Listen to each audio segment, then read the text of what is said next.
Bismillahirrahmanirrahim. Assalamualaikum warahmatullahi wabarakatuh. Waalaikumsalam warahmatullahi wabarakatuh. Alhamdulillah. Alhamdulillahilladzi hadana lihada wa ma kunna linahtadiya laula an hadanallah. Asyhadu an la ilaha illallah wahdahu la syarika lah wa asyhadu anna Muhammadan abduhu wa rasuluhu la nabiyya ba'dah. Allahumma shalli wa sallim ala sayyidina Muhammad wa ala alihi wa sahbihi ajma'in. Faqad qala Allah ta'ala fi kitabihil karim wa huwa asdaqul qailin subhanalladzi khalaqal azwaja kullaha mimma tunbitul ardu wa min anfusihim wa mimma la ya'lamun. Amma ba'du.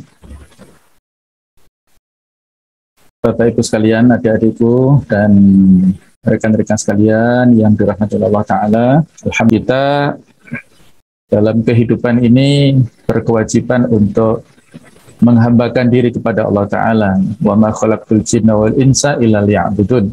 Tidaklah kuciptakan jin dan manusia kecuali hanya untuk beribadah. Di antara bentuk penghambaan kita kepada Allah Ta'ala adalah kita melaksanakan perintahnya dan menjauhi larangannya. Di antara sekian banyak perintahnya adalah kita melaksanakan pernikahan. Ya. Pernikahan adalah merupakan sunnah rabbaniyah dan juga sunnah muttaba'ah yang kita ikuti berdasarkan petunjuk dari Rasulullah Shallallahu Alaihi Wasallam. Dan dalam hidup ini pasti kita ingin mendapatkan kebahagiaan. Oleh karena itulah bagaimana cara kita menggapai kebahagiaan dalam rumah tangga, mari kita akan diskusikan pada waktu yang singkat ini insyaallah. Syekhul Islam Ibnu Taimiyah pernah berkata, "Inna fid dunya la jannah. Man lam yadkhulha la yadkhul jannatal akhirah." Sesungguhnya di dalam kehidupan dunia ini ada surga. Barang siapa yang tidak memasukinya, maka dia tidak memasuki surga akhirat. Artinya adalah bahwa di dunia ini ada kebahagiaan, ada ketenangan, ada ketentraman yang bisa didapatkan oleh setiap orang. Nah, apabila kita dalam kehidupan dunia ini tidak mendapatkan surga dunia, maka nantinya kita tidak mendapatkan surga akhirat. Jadi ketenangan surga ini tidak identik dengan kenyamanan ya, ataupun yang kaitannya dengan sisi finansial ya. Tetapi di sini adalah ketenangan rohani, kebahagiaan itu sendiri. Makanya mari berusaha kita mencari kebahagiaan di dunia ini, surga dunia ini. Yang di antaranya adalah majelis ilmu ya. Itu adalah raudhatun min riyadil jannah, salah satu kebun surga yang ada di dunia ini. Juga bahwasanya di dunia ada surga yang biasa kita pakai sebagai tagline atau moto adalah baiti jannati, rumahku adalah surgaku. Karena di rumah itulah kita menghabiskan waktu yang banyak. Kalau kita tidak mendapatkan ketenangan dan ketentraman, maka dampaknya akan bisa menjadikan kita kacau ya, ataupun di luar sana menjadi tidak fokus dalam amanah, kerja dan lain sebagainya. Jadi kita memiliki harapan semuanya untuk menghidupkan bahwa rumahku adalah surgaku. Yang indikatornya rumahku sebagai surgaku itu adalah keluarga yang bahagia, keluarga yang harmonis, keluarga yang sejahtera, keluarga yang sakinah, mawaddah warahmah, yang biasa kita baca di surat Ar-Rum ayat 21 ya. Wa min ayatihi an khalaqalakum min anfusikum azwaja litaskunu ilaiha, ya, untuk mendapatkan sakinah, ketenangan, ketentraman. Wa ja'ala bainakum mawaddata warahmah, yaitu untuk mewujudkan kasih sayang, kecintaan dan kasih sayang. Inilah obsesi kita. Tekad kita semuanya menjadikan rumahku adalah surgaku. Tempat di mana kita mencurahkan kebahagiaan, kasih sayang di antara anggota keluarga, yang mana insya Allah ya dengan kondisi rumah yang diibaratkan seperti surga, maka kita akan mendapatkan jannatul dunya, surga dunia, sebelum kita memasuki jannatul akhirah, surga di akhirat nanti insya Allah. Amin ya rabbal alamin. Keluarga bahagia bukan semata-mata karena punya uang banyak. Kita lihat orang-orang yang bertumpuk finansial, apakah dari kalangan konglomerat, para pebisnis, para artis yang memiliki popularitas, yang memiliki follower banyak dan sebagainya. Buktinya tidak sedikit di antara mereka yang mengakhiri hidupnya dengan cara yang mengenaskan, biasanya dengan bunuh diri. Padahal uangnya banyak. Artinya apa? Mereka nggak mendapatkan kebahagiaan. Jadi uang tidak semata-mata bisa memberikan kebahagiaan. Kalau uang itu menjadi bahagia, nih saya yang paling bahagia di dunia adalah Qarun. Karena Qarun yang paling kaya sedunia dulu ya. Ternyata Qarun matinya mengenaskan. Dia justru ditenggelamkan. Dia dan seluruh hartanya ditenggelamkan ke bumi, mulai dari kakinya, lututnya, sampai semua badannya ditenggelamkan oleh Allah di bumi ini dan seluruh harta kekayaannya. Juga bukan semata-mata karena bangunan fisiknya yang megah. Misalnya ya, dari sisi tampak luarnya, dari ruang keluarganya yang luar biasa megahnya seperti ini, ruang tidurnya juga demikian, Masya Allah ya. Jadi bukan semata-mata karena bangunan fisiknya. Ada orang yang tempat tidurnya ya kurang lebih seperti itu, kasurnya empuk, ada AC-nya, tapi dia malah nggak bisa tidur di kamar tidurnya. Dia tidurnya di garasi mobilnya. Nggak tahu karena ada masalah psikis. Jadi bukan semata-mata karena bangunan fisik rumah yang megah, yang makrom-makrom kata orang Jawa. Bukan juga semata-mata karena tamannya yang indah. Masya Allah ya, luar biasa. Halamannya luas, di depan, di belakangnya tamannya bagus, luar biasa. Ya. Ini kalau orang yang melihatnya itu kondisi kejiwaannya fresh ataupun normal, ya insya Allah bisa menikmati. Tapi kalau kondisi jiwanya stres, banyak masalah, seindah apapun pemandangannya ini tidak berarti apa-apa. Jadi ini hanya sekedar fasilitas yang memberikan penunjang, ya, pembantu, atau bisa memberikan ya, semacam stimulus lah ya.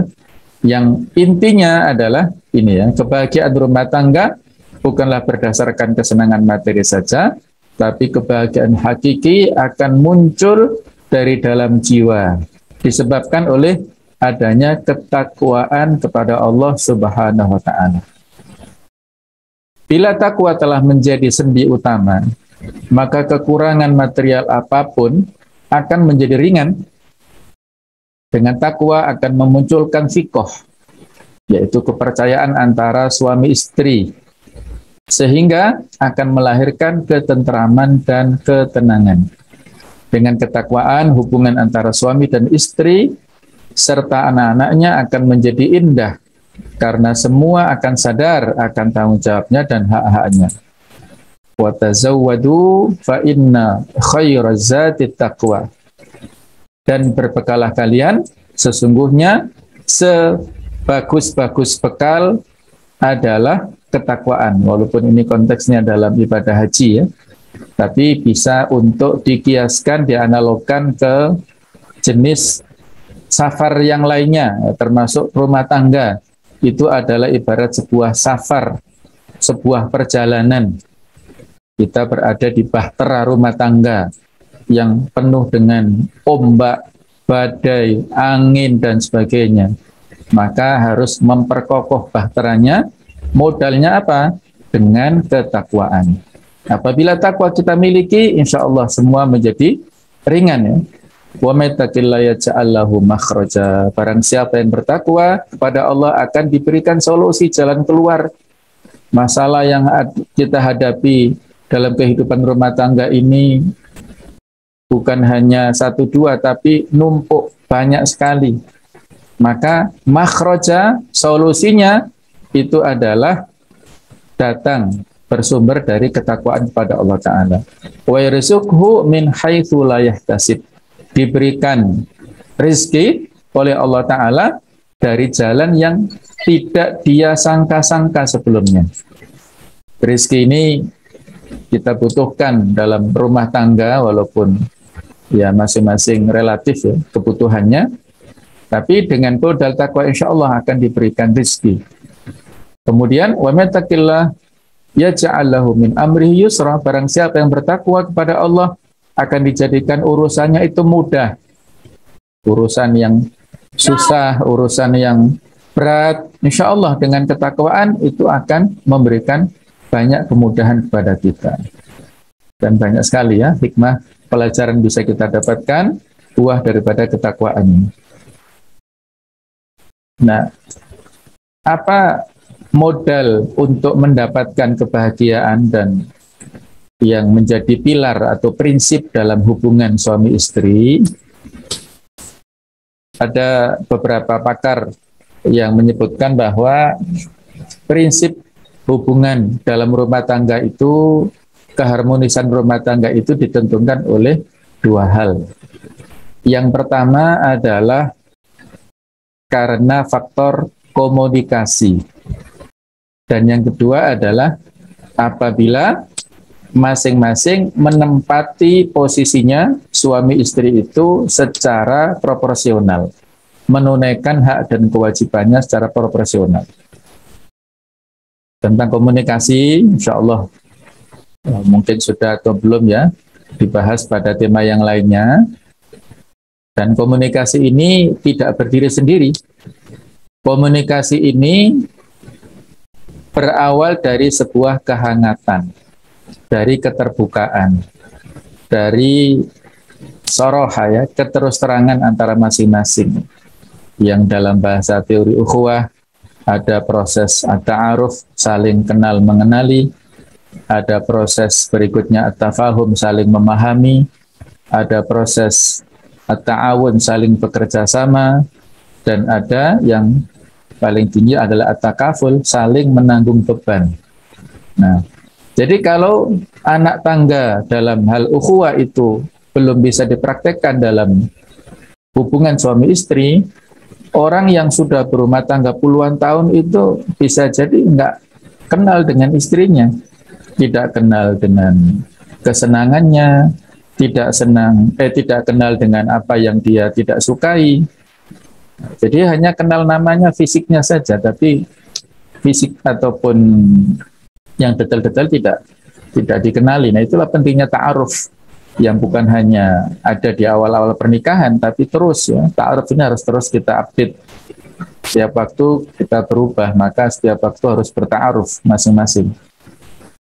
Nah, dalam hal yang kedua, yaitu tentang menunaikan posisi suami istri secara proporsional, maka dalam hal ini ya, kita perlu untuk mengetahui bagaimanakah kriteria suami yang ideal dan juga kriteria istri yang ideal, supaya kita ingin memerankan itu masing-masing.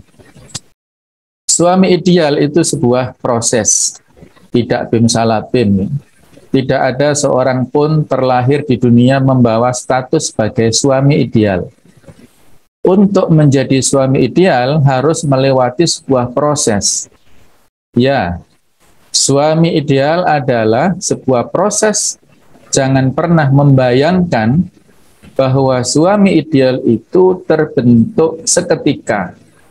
Setelah ijab qabul, setelah akad diikrarkan, jangan bermimpi bahwa suami ideal itu segera terwujud dalam hitungan setahun, 2 tahun setelah pernikahan. Untuk menjadi suami ideal harus melewati sebuah proses.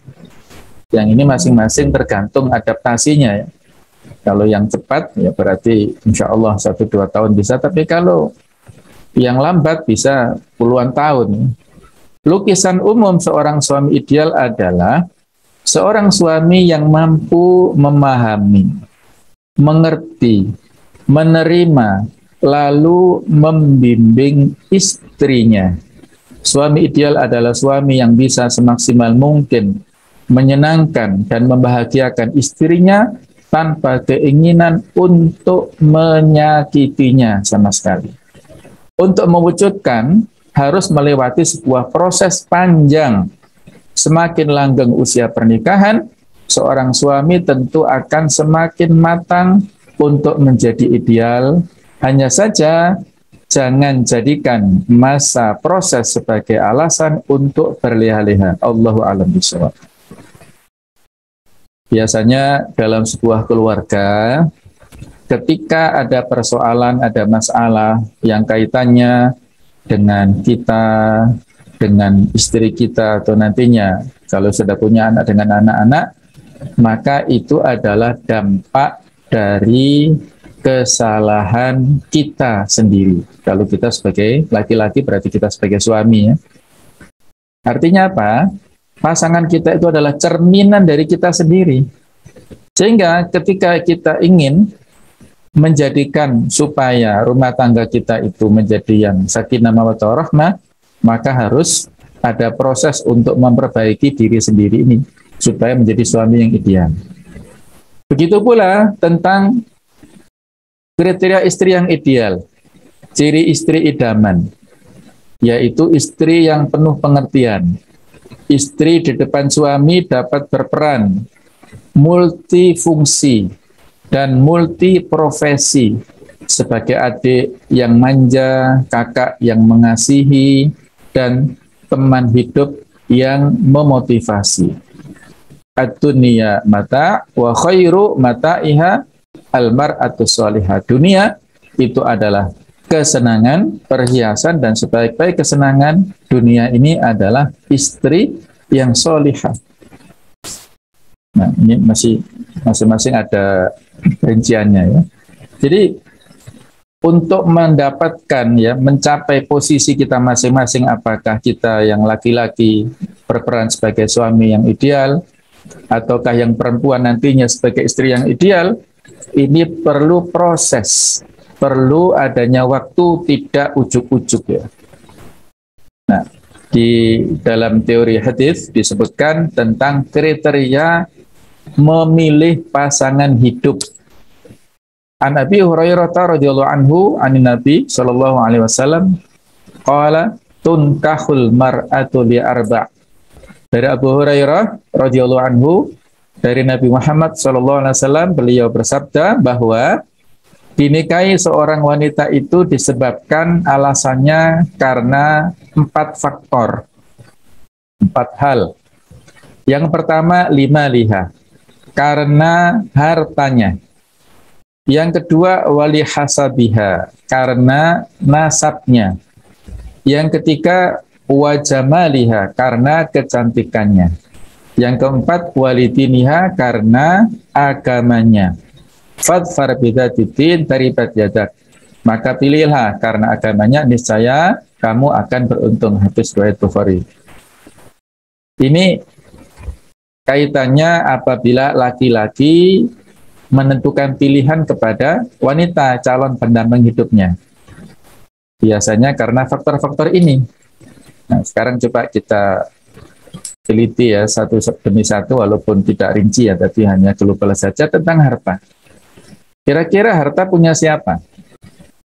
Biasanya kalau dia masih seorang gadis ataupun ya masih ya muda, ya, masih perawan, maka biasanya hartanya punya ayahnya. Berarti yang punya kekayaannya adalah ayahnya. Kalau ayahnya misalnya satu saat itu terkena dampak, mungkin usahanya bangkrut atau mungkin dia dipecat dari kerjaannya atau apa yang lain, berarti kan dia menjadi fakir. Nah, jadi artinya ini tidak abadi, ya. Kemudian nasab ini menentukan, nanti ada penjelasannya. Kemudian kecantikan ini juga sangat relatif.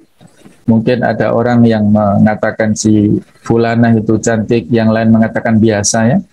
Bisa jadi sekarang cantik, besok lusa naudzubillah min dzalik kecelakaan, akhirnya ya mukanya kena aspal misalnya, ya, sehingga kecantikannya hilang, ya. Nah, ini bisa sangat terbatas 3 faktor ini. Tapi kalau walidiniha, agama inilah yang akan bisa menentukan, akan bisa abadi insya Allah. Penjelasan yang faktor walidiniha tadi adalah kriteria dasarnya bagus dalam hal beragama. Rinciannya sangat banyak ini. Ini saya sebutkan 12, bisa dianalogkan masih banyak lagi ya, tentang masalah bagaimanakah seorang yang memiliki agama yang baik. Di antaranya kriterianya adalah akidahnya benar dan kuat. Akidahnya sahihah, tidak terwarnai, terkontaminasi oleh kesyirikan dan yang bisa mengotori tauhid seseorang. Ini rinciannya sangat luas. Ibadahnya rajin dan benar.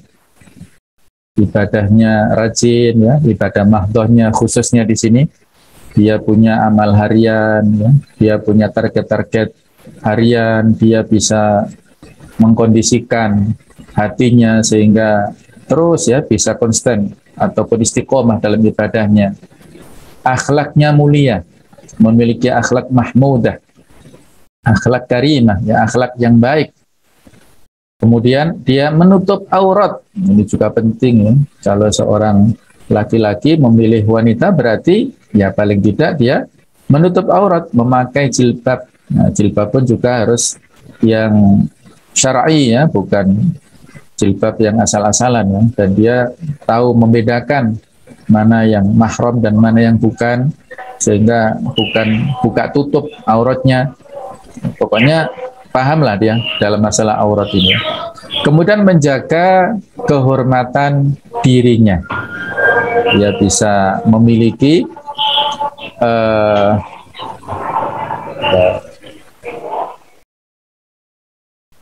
jadi dia menjaga kehormatan dirinya, menjaga pergaulannya.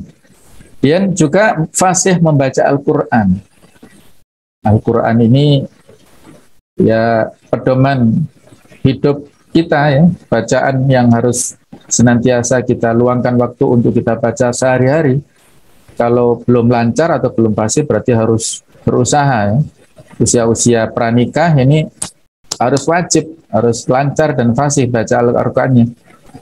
Kemudian bagus pemahaman syariahnya, ini relatif ya.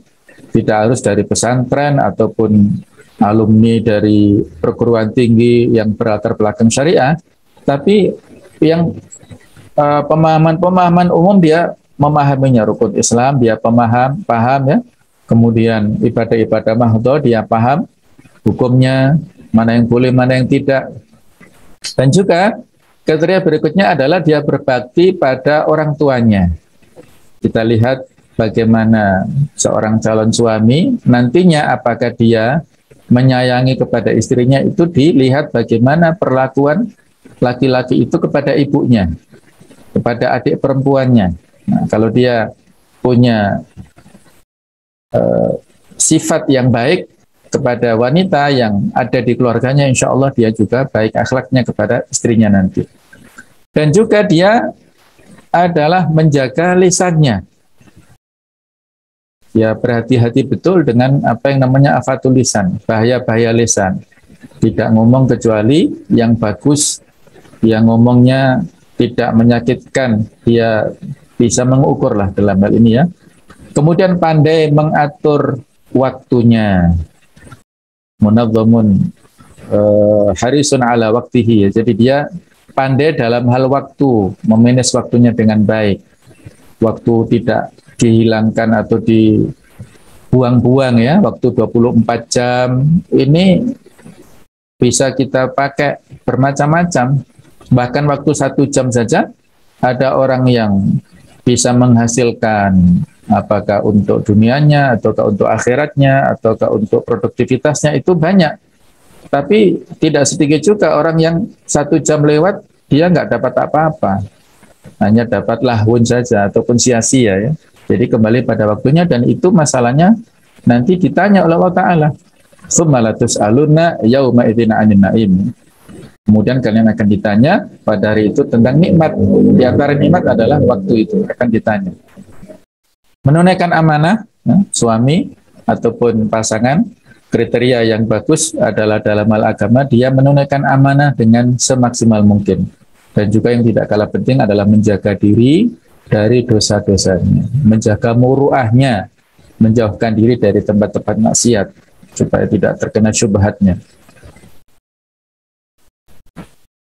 Kriteria berikutnya adalah dalam hal kesuburan. Ada sebuah hadis riwayat Ahmad dan disahihkan oleh Ibnu Hibban.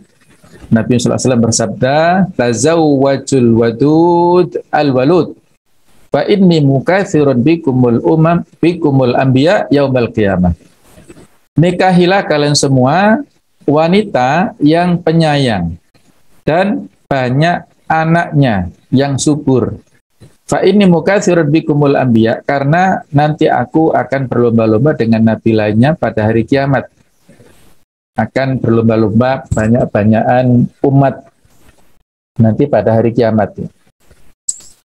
Jadi di dalam hadis ini kita dianjurkan untuk memilih pasangan yang penyayang kepada sesama, kepada orang tuanya, kepada keluarganya, kepada nantinya kepada suaminya tentunya, dan kepada anak-anaknya, dan juga dari faktor kesuburan al-walud. Ini bisa dilihat dari keluarga besarnya, kemudian dari siklus haidnya dan lain-lainnya, ya, di para medis yang lebih paham dalam hal ini. Nah, kriteria berikutnya yang tidak kalah pentingnya adalah kesehatan badan, kemudian intelektualitas, dari sisi kejiwaan, kebersahajaan atau tidak matre, ya. Perempuan matre ini bahaya. Kemudian juga kemampuan mendidik anak. Jadi ini semua sekali lagi bisa dilihat, ya. Kalau orang Jawa ini ada filosofi yang simple. Kalau untuk memilih pasangan, yaitu dilihat bibit, bobot, dan bebetnya. Bibit ini adalah dari sisi nasabnya, ya, memiliki keluarga atau berasal dari keluarga yang baik dan harmonis sehingga dia akan selalu menciptakan keharmonisan. Jadi nasabnya, ya, ayahnya, ibunya dari anak keturunan keluarga besar yang baik-baik, insya Allah anaknya juga baik. Kemudian bobotnya ini kualitas, memiliki prestasi yang jelas, bekerja keras, baik hati dan tidak pernah melakukan perbuatan tercela, suka mendoakan orang lain, bahkan orang yang membencinya. Jadi dari sisi kualitasnya, kapasitasnya, keilmuannya, Masya Allah, ya, ini penting. Jadi mungkin dari sisi pendidikan juga menjadi pertimbangan. Nah, bebet ini kadang-kadang yang kurang dipahami, ya. Bebet ini adalah dalam hal finansial, ekonomi, ataupun agak keduniawian lah di sini, ya. Status, tampil apa adanya tetapi selalu sopan dan membuat suasana nyaman. Ini bebet. Jadi mananya bisa seperti ini atau bisa dari sisi faktor ekonominya ataupun status sosialnya. Jadi di sini saling melengkapi lah. Baik, ini kriteria berikutnya yang kaitannya dengan memilih pasangan. Yang mana apabila sebelum ke sini, ya, bahwasanya masing-masing kita itu pasti berharap yang ideal tadi, ya.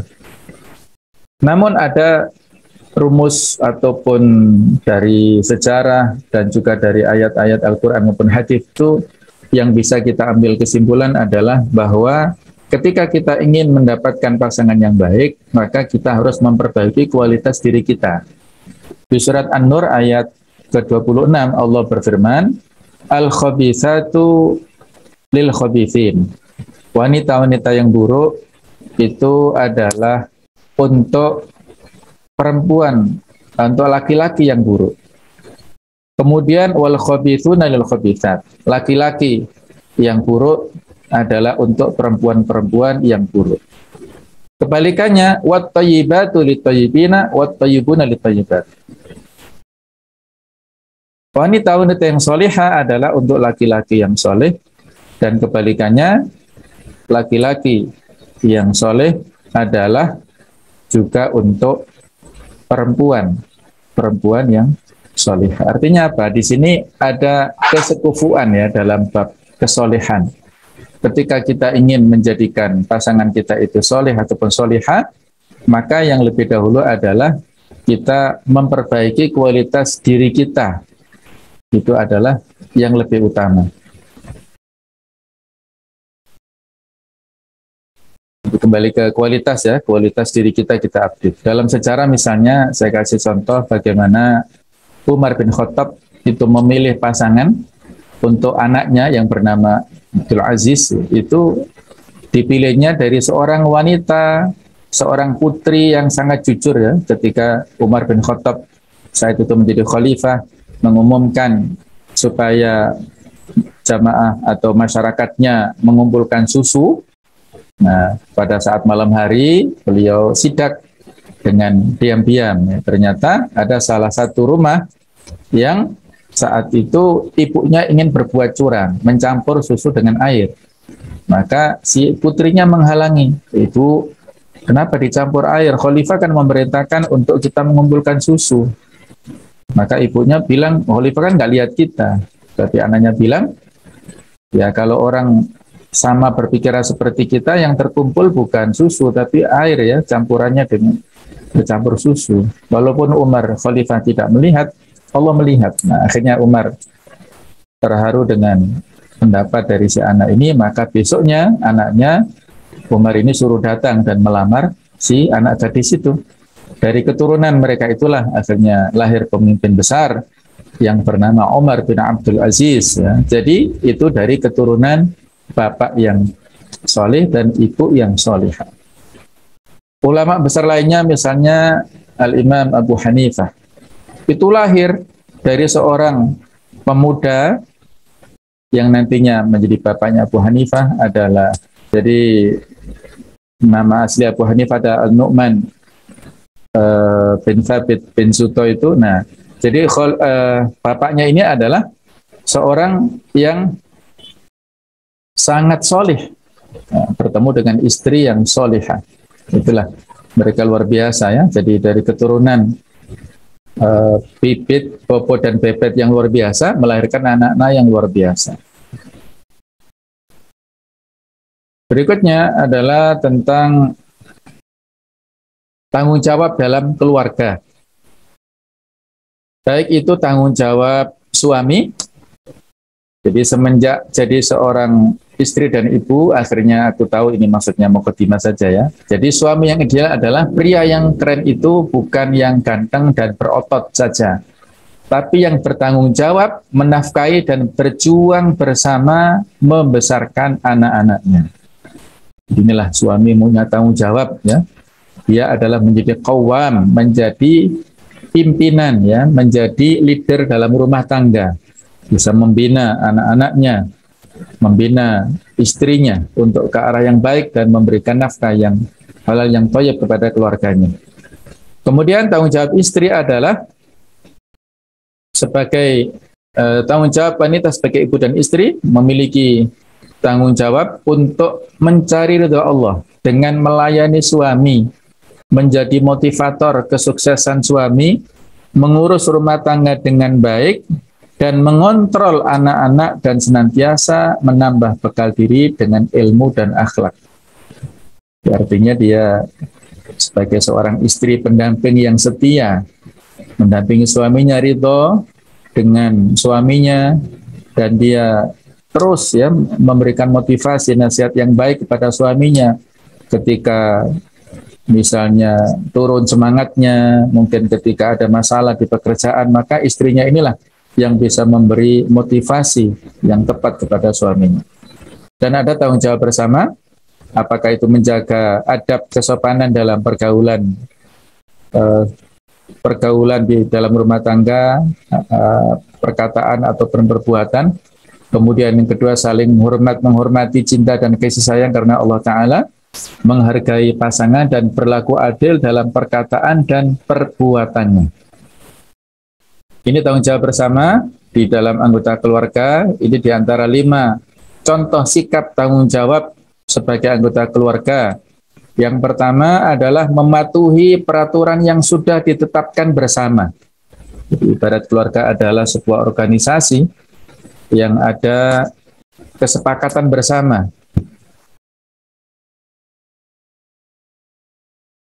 Ada aturan bersama yang harus ditaati. Yang kedua adalah menjaga nama baik keluarga. Itu sudah kita sebutkan ya. Dia dari keluarga yang terhormat, maka harus dijaga nama baiknya. Yang ketiga adalah memelihara kebersihan.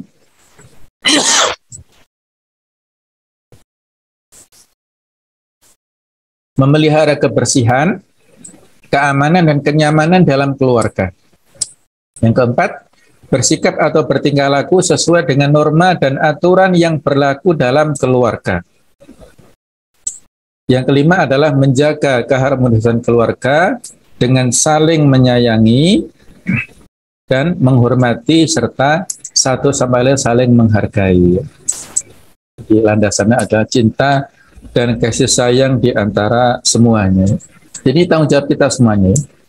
Dalam itu dikatakan kullukum ra'in wa kullukum mas'ulun an ra'iyatihi. Setiap kalian adalah pemimpin dan setiap kalian akan dimintai pertanggungjawaban atas kepemimpinannya. Fal amiru ra'in. Pemimpin di kalangan masyarakat ya, dia kepala daerah sampai presiden itu adalah pemimpin. Warrajulu ra'in ala ahli baitihi. Seorang laki-laki itu adalah pemimpin dalam rumah tangganya, pemimpin untuk istrinya. Wal mar'atu ra'iyatun ala baiti zaujiha wa waladihi. Wanita, istri itu adalah pemimpin di rumah tangga suaminya, di rumah suaminya serta untuk anak-anaknya. Fakullukum ra'in wa kullukum mas'ulun an ra'iyatihi. Muttafaqun alaih. Setiap kalian adalah pemimpin dan akan nantinya diminta pertanggungjawaban atas apa yang dipimpinnya. Jadi masing-masing punya tanggung jawab. Kita bukan menuntut orang lain supaya bertanggung jawab, tapi kita juga punya tanggung jawab dengan sendirinya. Semuanya ada pertanggungjawaban nanti, bukan hanya di dunia, tapi di akhirat yang utama di sisi Allah Subhanahu wa taala nanti.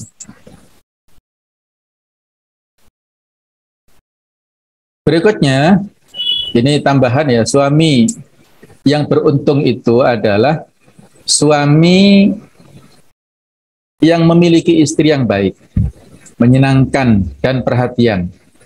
Iman memenuhi hatinya, kelembutan menghiasi tutur katanya, dan berbuat kebaikan menjadi moto hidupnya. Apabila suami datang, dia segera menyambutnya, dan apabila suami bepergian, dia senantiasa menjaga rumah tangganya. Insyaallah ya. Jadi suami yang paling beruntung adalah dia memiliki istri yang baik, iman memenuhi hatinya, menyenangkan dan dia memiliki perhatian, kelembutan menghiasi tutur katanya, berbuat kebaikan menjadi moto hidupnya. Inilah insyaallah ya, betapa bahagianya, betapa beruntungnya apabila memiliki istri yang solihah seperti ini. Kemudian istri yang paling beruntung adalah istri yang dikaruniai Allah Ta'ala seorang suami yang penyabar dan penyayang, penuh kehangatan dan kelembutan, suka menolong dan berhati tulus. Jika dia pergi, istri merindukan. Jika dia ada, istri ingin terus berdekatan, insyaallah ya, selalu ingin mencurahkan kasih sayangnya dengan suaminya ini. Jadi istri yang paling beruntung dia yang dikaruniai Allah Ta'ala suami yang baik, yang penyabar dan penyayang, penuh kehangatan dan kelembutan, suka menolong dan berhati-hati, pribadi yang bijak dan dermawan. Khiyarukum li ahli. Sebaik-baik kalian adalah yang paling baik kepada keluarganya. Yang terbaik contohnya adalah Rasulullah Shallallahu Alaihi Wasallam di sini. Nah, dalam kehidupan rumah tangga, di antara modal yang harus kita miliki adalah modal kesabaran. Kita harus sabar menghadapi kelemahan pasangan kita masing-masing, apakah suami ataukah istri. Dalam sebuah hadis dikatakan bahwasanya Rasulullah SAW bersabda yang artinya bahwa istri yang sabar dalam menghadapi sikap buruk suami akan mendapat pahala sebesar pahala yang diterima oleh Asia, istri Fir'aun, atau hadis riwayat Muslim. Di dalam sebuah hadis diceritakan bahwasanya sayyidatu ahlil jannah arba'un. Nanti ratunya surga itu ada 4. Wanita-wanita penghuni surga itu ada 4. Maryam bintu Imran, yaitu Maryam putrinya Imran. Wa Fatimah bintu Rasulillah, Fatimah putrinya Rasulullah sallallahu alaihi wasallam. Wa Khadijah bintu Khuwailid, yaitu Ummul Mukminin Khadijah bintu Khuwailid, serta yang keempat adalah Asiyah. Asiyah ini adalah istrinya Fir'aun, yang masing-masing baik itu Maryam atau Asiyah ini diabadikan di dalam surat At-Tahrim ayat 11 ya. Wa daraballahu mathalan lilladzina amanu imra'ata fir'aun idh qalat rabbi ibni li 'indaka baitan fil jannah, dan seterusnya ya. Terus wa Maryama ibnata Imran. Nah, jadi dua-duanya ini secara eksplisit disebutkan dalam surat At-Tahrim, yang mana ini menjadi sebuah kedudukan yang tinggi untuk wanita-wanita ini. Ka'ab al-Akhbar bersabda atau berkata ya, maaf belum diedit, ini berkata kalau bersabda Rasulullah ya. Jadi suami yang sabar dalam menghadapi sikap buruk istrinya akan mendapat pahala sebesar pahala yang diterima oleh Nabi Ayub. Nabi Ayub ini dalam perjalanan hidupnya ada fase-fase ya. Fase pertama, fase kebahagiaan yang luar biasa, hartanya banyak, istrinya luar biasa setianya, dan juga anak putri-putrinya luar biasa. Fase berikutnya itu mendapatkan cobaan yang luar biasa, sakit yang luar biasa, anak-anaknya meninggal, dan dia istrinya tidak setia kepadanya ya. Dan ya akhirnya Nabi Ayub bersabar luar biasa. Dan pada fase ketiga kembali ya, semuanya itu dikembalikan. Bukan berarti anak-anaknya yang meninggal hidup, bukan ya, tapi dia mendapatkan anak-anak lagi yang ya melebihi ya kesolehannya daripada yang meninggal, dan hartanya juga kembali dengan izin Allah Ta'ala. Jadi yang penting adalah kesabaran dalam rumah tangga menghadapi kelemahan suami istri. Kita yakini bahwa suami kita ataupun istri yang hadir itu adalah tidak lepas dari takdir Allah Subhanahu wa Ta'ala. Itulah orang yang terbaik yang diberikan Allah kepada kita untuk menjadi pendamping kita. Maka bersabar dalam menghadapi kelemahan masing-masing. Tidak ada yang sempurna di antara masing-masing ini. Berikutnya, ini adalah tentang hak suami istri. Ada di materi lain ya tentang nafkah, tapi ini saya sebutkan di sini. Bagi yang ingin menyimak, nanti ada materi khusus tentang masalah nafkah. Kemudian masalah komunikasi juga ada materi yang lainnya, bisa disimak di channel YouTube saya, juga ada di Inahna TV, bisa dilihat tentang video baik itu komunikasi ataupun nafkah. Nah, kita singgung di sini karena ini adalah kaitannya untuk menjadi pilar kebahagiaan dalam rumah tangga. Said Sabiq dalam kitab Fikih Sunnah itu menyebutkan tentang al-hukuk az-zawjiyah, yaitu hak dalam rumah tangga suami istri ini. Beliau mengklasifikasikan ada 3 macam. Yang pertama, hukuk wajibah li zauja ala zaujiha, hak-hak istri atas suami. Kemudian yang kedua, hukuk wajibah li zauj ala zaujatihi, hak suami atas istri. Kemudian yang ketiga, hukuk musytarakah bainahuma, hak-hak bersama antara suami dan istrinya. Masing-masing dari kita perlu untuk mengetahuinya, karena di antara faktor kebahagiaan tadi adalah menunaikan hak dan kewajiban posisi masing-masing secara proporsional. Hak istri atas suami ini yang pertama adalah hukuk maliyah, yaitu hak yang bersifat materi. Di antaranya adalah al-mahar, yaitu hak untuk menerima mahar.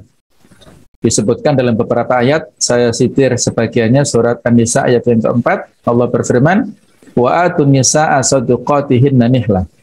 Berikanlah kepada istri-istri itu mahar-mahar mereka. Dan mahar ini relatif ya, tergantung tradisi.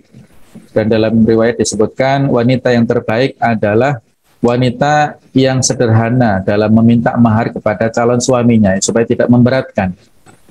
Jadi kalau tradisi kita Indonesia insya Allah lebih nyunah daripada di daerah Saudi sana ya. Kalau di sana untuk bisa menikah maharnya luar biasa. Ya. Kemampuan suami harus luar biasa, harus sudah punya kemapanan dalam hal finansial yang tinggi, ya. Standarnya luar biasa. Jadi kita lebih nyunah gitu. Ini relatif mahar ya. Bisa cash atau bisa dihutang juga bisa ya, tapi kok kebangetan masuk diutang ya. Jadi lebih baik cash lah. Bisa juga berupa jasa, misalnya mahar untuk membisakan ya, misalnya istrinya tadi barangkali belum bisa membaca kitab gundul ya misalnya ya, kalau suaminya dari pesantren maka memberikan nanti pembelajaran kepada istrinya sampai bisa membaca kitab gundul. Nah, ternyata dalam rumah tangga tidak semudah itu ya. Puluhan tahun istrinya nggak bisa-bisa, waduh nggak lunas-lunas nih. Jadi maharnya nggak lunas-lunas. Terus ya dia berusaha.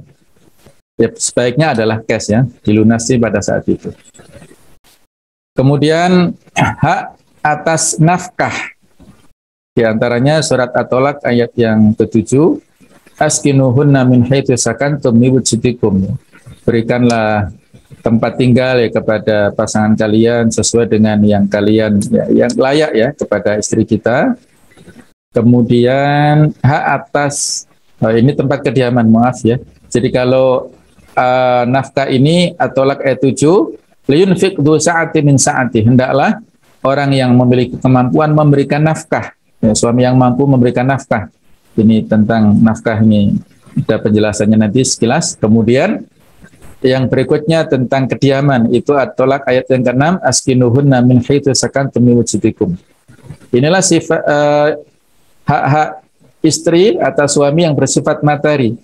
Adapun yang bersifat non materi ini yang lebih penting ya, yaitu al-muasyarah bil ma'ruf, menggauli istri dengan cara yang baik. Sebagaimana Allah berfirman di surat An-Nisa ayat 19, wa ashiruhunna bil ma'ruf, dan pergaulilah istri-istri kalian dengan cara yang baik. Fa in karihtumuhunna, kalau kalian mendapatkan sesuatu yang tidak disukai, yang kalian benci, fa asa an takrahu syai'a wa yaj'alallahu fihi khairan katsira. Boleh jadi kalian membenci sesuatu padahal disitulah Allah memberikan keberkahannya, kebaikan yang banyak. Makanya di dalam doa nikah itu kita biasanya memberikan ucapan kepada mempelai ya. Barakallahu laka, semoga Allah memberikan hal yang barokah laka, yang menyenangkanmu, wa baraka alaika, dan memberikan keberkahan kepada sesuatu yang tidak menyenangkanmu. Kalau laka itu yang menyenangkan, mungkin pasangannya ya, istrinya dia dapatkan pinter masak, istrinya dia dapatkan sesuai ekspektasinya, itu laka. Mudah-mudahan barokah. Tapi bisa jadi wa baraka alaika tidak sesuai ekspektasi sebelumnya. Ternyata istrinya belum bisa masak, ternyata istrinya belum bisa dandan misalnya ya. Maka alaika mudah-mudahan itu bisa memberikan barokah. Kita harus bisa mengupdate kemampuan istri itu. Ini tanggung jawab suaminya ya. Wa jama'a bainakuma fi khair, dan Allah mempertemukan kalian berdua dengan kebaikan, dalam hal kebaikan. Jadi itulah ya. Boleh jadi kita mendapatkan sesuatu yang tidak disukai, tapi justru itu akan menjadi sesuatu yang baik. Kemudian akmalul mu'minina imanan ahsanuhum khuluqa. Orang-orang mukmin yang paling sempurna akhlaknya adalah yang paling baik dalam hal akhlaknya. Kemudian khiyarukum linisaikum, sebaik-baik adalah yang paling baik kepada istri-istri kalian. Nah, itulah tentang muasyarah ya, yaitu bergaul dengan baik kepada pasangan kita. Bahkan ada hadis yang ekstrim ya, walaupun ini tidak bisa kita maknai secara harfiah ya. Kullu syai'in yalhu bihi ibnu Adam fahuwa batil. Segala sesuatu yang lahwun, yang melalaikan dilakukan oleh anak manusia itu adalah kebatilan, illa thalathan, kecuali 3. Ramyatun an qausihi, yaitu melempar anak panah dari busurnya, wa ta'dibuhu farasahu, yaitu melatih kudanya. Kemudian wa mula'abatuhu ahlahu, dia bercengkerama, bergaul dengan istrinya. Fa innahu minal haq, maka itulah dari kebenaran, bukan merupakan hal yang batil. Rawahu Ahmad wa ashabus sunan.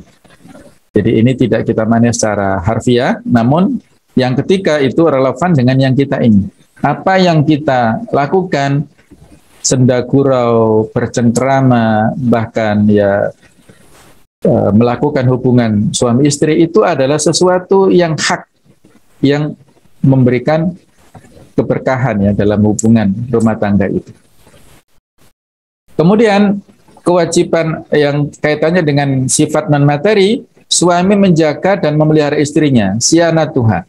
Jadi suami menjaga istrinya, jangan sampai digoda oleh laki-laki yang lainnya.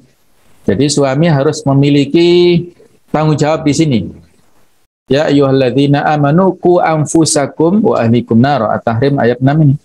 Wahai orang-orang beriman, jagalah diri kalian dan keluarga kalian dari api neraka. Artinya kita mendidik mereka supaya memiliki akhlak yang baik, pergaulan yang baik, dan juga kita jauhkan dari hal-hal yang haram.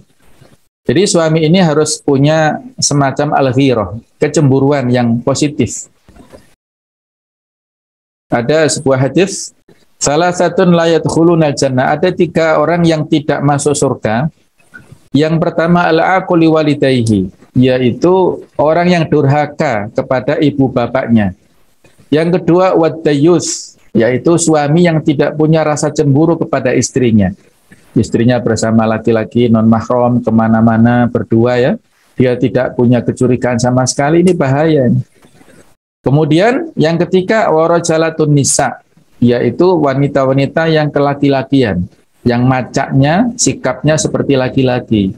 Itu nanti tidak masuk surga, kata Rasulullah SAW. Yang ketiga yang bersifat non materi adalah berlaku adil terhadap istri-istrinya. Ini kalau lebih dari 1 ya. Fankihu ma taba lakum minan nisa masna wa thulatsa wa ruba'.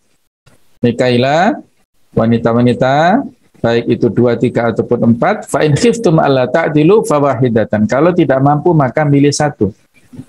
Masalah ta'addud ya, masalah poligami, materi tersendiri. Jadi inilah hak-hak istri atas suami, baik itu materi ataupun non materi. Nah berikutnya lebih rinci, ini hak-hak istri. Hak untuk mendapat pengakuan sebagai istri. Yang kedua, hak mendapatkan pangan, sandang, dan papan. Yang ketiga, hak mendapat perlindungan. Yang keempat, hak mendapat pelayanan seksual. Yang kelima, hak gugat cerai melalui khulu'. Yang keenam, hak mendapat warisan manakala suami wafat. Yang ketujuh, hak mendapatkan mut'ah jika dicerai. Mut'ah adalah semacam uang pesangon. Yang kedelapan, hak mendapatkan anak manakala cerai. Itu kalau anaknya usia di bawah 12, maka itu hak asuhnya kepada sang istri ya. Saya akan singgung sedikit ya di sini. Sebagian sudah tadi ya, tapi sebagian saya singgung ya tentang hak mendapatkan pengakuan sebagai istri ya. Jadi kalau wanita ya, kalau masih belum menikah kan gadis atau nona ya. Tapi kalau dia sudah menjadi istri kan nyonya. Nah, biasanya kalau sudah menikah itu dipanggil nyonya fulan, nyonya siapa gitu ya. Kalau biasanya ibu-ibu ya, di PKK ya, bu siapa dipanggil suaminya. Nah, ini ya agak unik ya, karena dalam perspektif fikih itu para ulama ada beda pendapat tentang hukumnya. Apakah boleh istri menggunakan nama suami di belakangnya? Ya, misalnya kalau di Amerika ada Hillary Clinton ya, atau siapa itu Michelle Obama dan lain sebagainya ya. Jadi apakah boleh menisbatkan ya, maksudnya menggabungkan nama suami di belakang nama istri ini? Ini ya paling tidak ada 2 pendapat. Ada yang melarang, mengharamkan, dan ada yang membolehkan ya. Kalau mengharamkan kok ya banyak ya yang mempraktekkan. Bukan hanya di Indonesia, di Turki juga sama. Nah, yang mengharamkan itu dalilnya adalah surat At-Taubah ayat yang kelima. ud'uuhum li abaihim huwa aqsatu indallah. Panggillah anak-anak itu dinisbatkan kepada ayah-ayahnya, itu lebih adil di sisi Allah. Ayat ini diturunkan karena dulu Rasulullah SAW mengangkat anak yang bernama Zaid. Nah, beliau memberikan rekomendasi supaya para sahabat memanggil Zaid bin Muhammad. Zaid kan anak angkat Nabi Muhammad sebagai bapak angkatnya. Maka ditegur oleh Allah Ta'ala itu. Tidak boleh memanggil seperti itu. Nasabnya Zaid harus kepada ayahnya. Yang boleh adalah Zaid bin Harithah. Tidak boleh Zaid bin Muhammad. Akhirnya beliau, ya itu larangan untuk mengadopsi ya dalam perspektif Al-Quran. Jadi sejak saat itu tidak boleh menisbatkan anak kepada siapapun selain kepada ayahnya. Kemudian logikanya, jika anak angkat saja dilarang untuk memakaikan nama ayah angkat di belakangnya, apalagi istri yang memakaikan nama suami di belakangnya. Alasan yang pertama. Yang kedua, ini adalah mengikuti tradisi orang-orang kafir yang disebut dengan tasyabbuh. Dan ada hadisnya, man tasyabbaha biqaumin fahuwa minhum. Barang siapa yang meniru-niru tradisi satu kaum, maka dia termasuk golongan mereka. Wa man ahabba qauman husyira ma'ahum. Siapa yang mencintai satu kaum, maka nantinya dikumpulkan hari kiamat bersama kaum itu. Nah, jadi karena tradisi menisbatkan nama istri kepada suami itu adalah tradisi orang-orang kafir, kalau kita tiru berarti kita meniru kebiasaan mereka.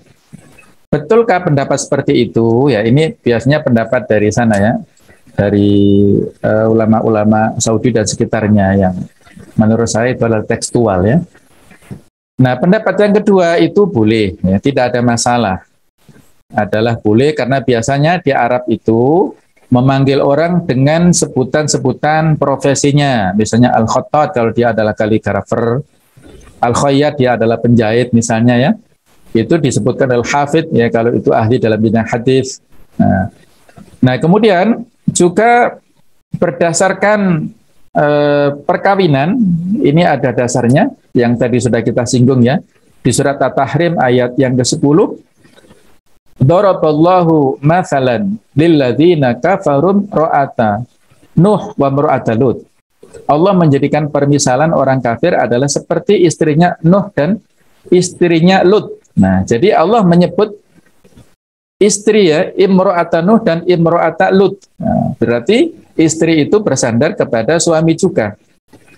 Kemudian di surat At-Tahrim yang sudah kita baca tadi ayat 11, imra'ata Fir'aun, nah istrinya Fir'aun tadi, itu juga disebut istrinya, nggak disebut secara eksplisit nama istrinya, tapi disebut disandarkan kepada suaminya.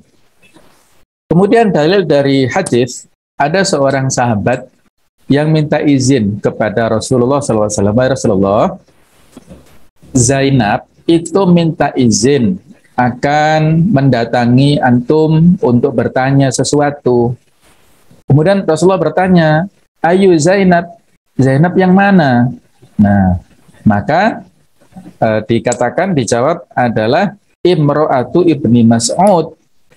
Zainab, nggak disebutkan Zainabnya, tapi istrinya Ibnu Mas'ud. Maka beliau memberikan izin.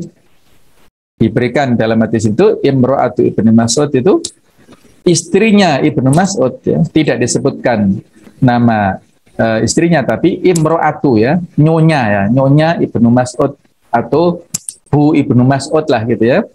Itu diizinkan untuk masuk bertanya kepada Rasulullah SAW. Artinya bahwa ini adalah hal yang menunjukkan bolehnya ya. Jadi saya lebih cenderung untuk mengatakan boleh ya. Karena nas atau teks yang mengharamkan, melarang itu tidak secara eksplisit ya. Jadi yang kita sebutkan di surat At-Taubah ayat yang kelima itu larangan untuk adopsi ya, bukan larangan untuk kaitannya dengan istri dengan suaminya. Kemudian dalil tentang tasyabbuh ini tidak mutlak ya. Jadi tidak semua tasyabbuh itu terlarang. Kalau seandainya terlarang, betapa bahayanya sekarang kita menggunakan alat-alat komunikasi, teknologi itu banyak itu kita adopsi dari orang-orang kafir ya. Berarti kita haram semua ya, kan nggak begitu ya. Jadi ada batasannya. ada beberapa ulama di antara Ibnu Nujaim di kitab Al-Bahrul Ra'iq mengatakan bahwa tasyabuh ini terbatas ya. Kita menyamai i'lam anna tasyabuh bi al-kitab la yukrahu fi kulli syai'. Ketahuilah bahwa menyamai orang ahlu kitab itu tidak dimakruhkan dalam segala hal. At-tasyabuh fi makana jadi yang dilarang adalah misalnya di sini ya, tidak dilarang segala sesuatu. Wa inna na'kulu wa nashrabu kama yaf'alu, ya kita makan minum juga sama yang dilakukan oleh orang-orang ahlul kitab. Inna matasyabuh, sesungguhnya yang dinamakan tasyabuh yang dilarang, huwa at-tasyabuh fi makana madmuman. Itu tasyabuh yang tercela. Fima yaqsudu bihi at-tasyabuh, yang memang dimaksudkan untuk meniru. Jadi kita meniru-niru apa yang dilakukan oleh orang-orang kafir ya, bukan kaitannya dengan masalah duniawi, masalah muamalah. Juga Ibnu Hajar Al-Asqalani dalam kitab Fathul Bari memberikan alasan juga bahwasanya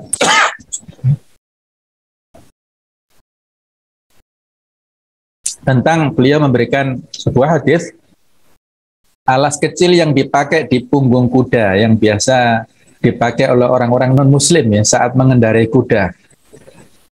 Itu dulunya diharamkan karena menjadi ciri khas orang-orang kafir. Tapi akhirnya dibolehkan karena sebenarnya pada waktu berikutnya ya dinamikanya itu kebutuhan ya, bukan semata-mata ciri khas mereka, tapi ini adalah sebuah kebutuhan yang bukan hanya orang kafir saja yang memakai ya. Nah, jadi kata Ibnu Hajar, tasyabuh itu bisa berubah sesuai dengan perubahan zaman. Jika tidak bertentangan dengan syariah, maka itu diperbolehkan. Allah a'lam bishawab, itulah pendapat yang menghalalkan dan saya kira lebih cenderung di situ ya. Kemudian tentang khulu ini saya singgung sedikit ya, tidak semuanya, hanya sebagian. Masalah khulu itu dalilnya di surat Al-Baqarah ayat 229. Fa in khiftum alla yuqima hududallah fala junaha alaihima fi maftadat bih. Kalau wali-wali, ya kalian semua sebagai wali itu mengkhawatirkan kondisi suami istri kan cekcok terus ini, tidak ada titik temu mereka, maka boleh ya, tidak ada masalah, tidak ada dosa untuk istri ini mengembalikan. Nah, mengembalikan kepada suami artinya dia minta cerai, minta khulu ini. Jadi kalau dia minta khulu berarti beda ya dengan talak biasa ya, ada perlakuan yang beda, dia akan gugat cerai istilahnya ya. Nah, jadi kalau dia khulu tidak bisa mendapatkan mut'ah ya, kemudian dia iddahnya terbatas. Apakah ada mengatakan 3 bulan, ada yang mengatakan 1 bulan saja. Kalau talak biasa kan sampai kurang lebih 3 bulan ya. Kemudian hak berikutnya adalah istri mendapatkan warisan dari suaminya yang wafat antara 1/4 ataukah 1/8 ya, tergantung kondisi ahli warisnya. Kalau suami punya ahli waris berarti dia dapat 1/8 ya. Kalau dia tidak punya anak berarti istrinya mendapatkan 1/4. Begitu pula kewajiban suami ya. Di sini ada beberapa kewajiban memberikan pangan, sandang dan papan tadi sudah kita singgung. Kewajiban menjaga perasaan dan ruhiyah istri, kewajiban mendidik istri, kewajiban mendoakan yang baik untuk istrinya, kewajiban menjaga kehormatan dan nama baik istri, kewajiban membantu kesulitan istri, kewajiban bersabar manakala istri memiliki kekurangan. Sudah kita singgung tadi. Ini kita singgung tentang masalah nafkah, berapa besaran nafkah untuk istri. Dalam Al-Quran dan Sunnah tidak ada ketentuan besarnya secara rinci. Namun Al-Quran menggunakan istilah ma'ruf bahwa nafkah itu harus cukup, layak, dan pantas.